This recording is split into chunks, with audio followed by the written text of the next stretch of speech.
Hey, it's Soul, and this is your guide to Transmog in Midnight. It's gotten a bit more complex and a lot more fun, and this will help you understand how it all works. Please like this video, subscribe for more WoW coverage, and catch me where I'm live. Let's start with this menu, which helps explain the basics. To reassure you, previous Transmog outfits you set up are now located in the Custom Sets tab on the right side. You can continue to create and edit custom sets by pressing the New Custom Set button once you're done making an appearance. It's a great way of saving favorite looks while not feeling like you have to save it as a full-on outfit. Let's start with this menu, which helps explain the basics, and by the way, this is only accessible from the Transmog NPC. On the left-hand side are your outfit slots. You can configure these to set up entire Transmog setups using gold, and then switch between them without any additional gold cost. You can purchase additional outfit slots with gold, and these unlocks are shared across the warband. Filling the slots, though, is not. So, if I unlock 10 slots, it's going to mean Character 1 will have 10 available outfit slots, Character 2 will have 10 as well, and so on and so forth. You can customize the name of the outfit and the icon, and then drag this icon down to a hotbar in case you want to swap that way. Currently, there's no direct keybind for this, but I'm sure an add-on will come by soon, if not already. You'll also notice on the tooltip, right-clicking this icon, whether it's here or on the hotbar, it'll prevent the appearance from being replaced by a situation. More on that later. The actual act of transmogging hasn't changed. You just need to first select an outfit, followed by the slot you want to change, and then choose whatever you want. Once you're happy with the appearance, hit the save button, some gold is spent, and now the outfit is saved. Afterwards, you can switch between outfits placed on your hotbars. Now, like I said, at the moment, that's the only way to do this. At least, well, I couldn't find a menu to access my outfits without having to go to the Transmog NPC. Now, that's the simple stuff. Things we know already, upgraded into something a little bit new. I want to point out two new Transmog options you can choose instead of an appearance or making it invisible. These are called Ignore Slot and Show Equipped Gear. These options let you pull off some advanced tricks, but here's how they work. For Ignore Slot, the tooltip says when this outfit is applied, items in the slot will not have their appearance changed.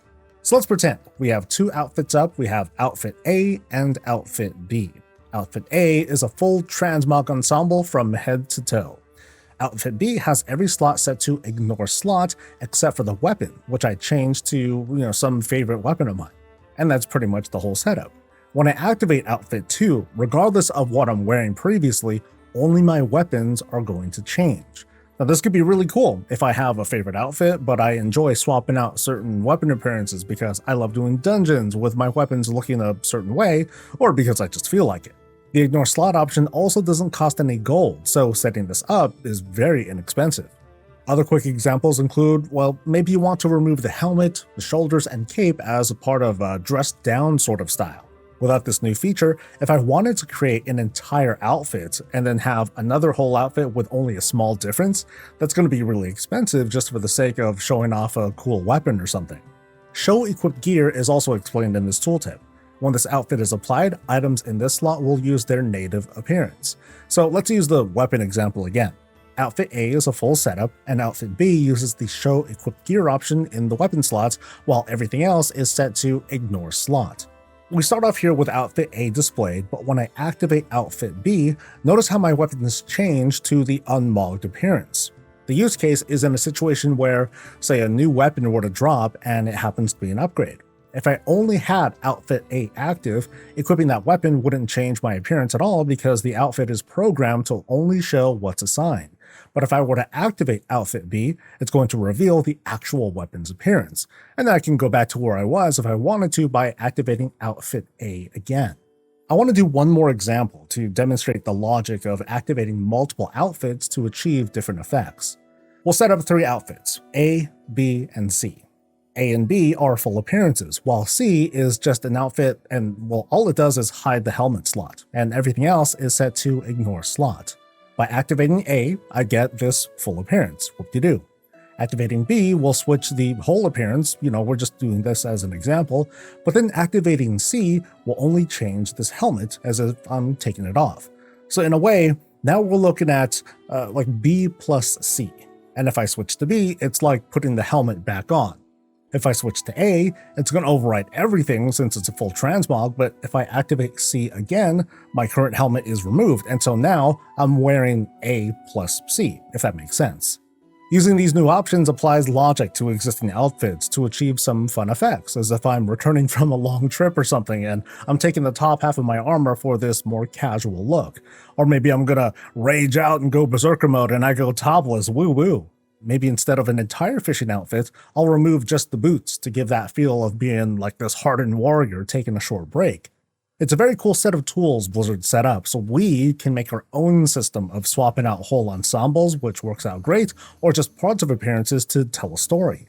But the new Transmog system really takes off with Situations. Situations is a simple logic system that can activate outfits based on conditions you set up, and it doesn't cost any gold to customize.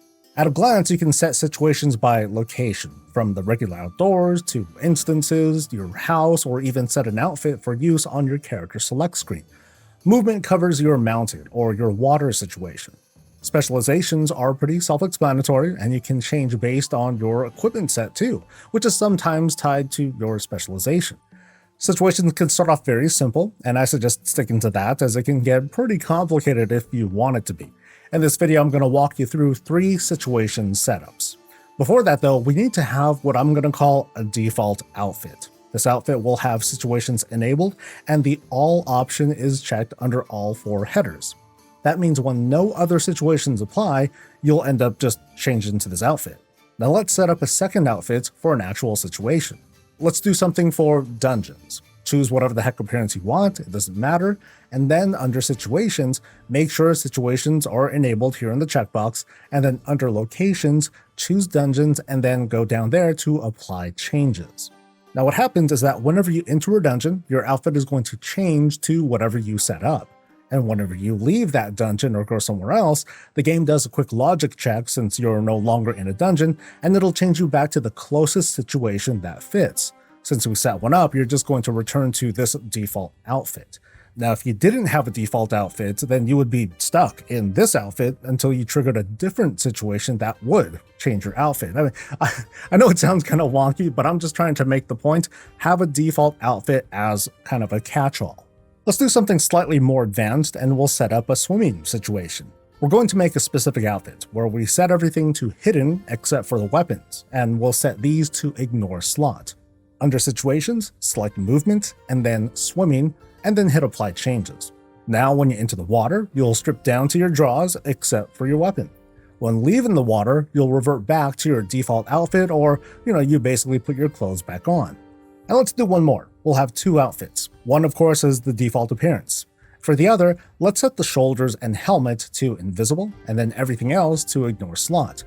Under situations, change the location to house. Now, when you return to your house, that is the interior of it, you just take off your shoulders and helmet to sport a more, kind of a casual look. When you leave the house, you revert back to your closest outfit, in this case, the default one. In this case, leaving the house through the door means you're entering your neighborhood, which is technically a rest area, which applies to the neighborhood, major cities, and other rest areas out in the world. Just my opinion, but outfits work best when they're mostly simple in their setup. Creating multiple conditions like being mounted out in the world or mounted in the city while in a certain spec, it makes for the easy possibility of a situation not firing off the way you intend it to. So I advise starting off very simple. Just keep an eye out for a specific combination that really deserves its own special look, and then hey, feel free to set that up. And as soon as you leave those conditions, you're likely to revert back to some different default look, and that might be okay. Keep in mind that outfits saved to the same situation means that you'll change into one at random, which can be kind of cool if you have multiple favorites. And as another tip, you can right-click on any of your outfit icons to make it permanent. That is, when you switch to that outfit, situations will not change that appearance until after you switch out of it, or you right-click the icon again. This whole transmog thing has been turning out to be really fun, and thankfully not too expensive, at least how it was compared during testing. For those of you who just want to have the one appearance forever for the most part and are annoyed with having to redo transmog when finding new gear, this is absolutely fantastic. And you can use outfits to make super small tweaks to your appearance for the occasional change-up. The same goes for situations. Simple can be best. That's going to be the guide, and I hope this helps. Please like this video, subscribe for more WoW coverage, catch me live, and I'll catch you later. Stay safe, stay healthy, and stay breezy.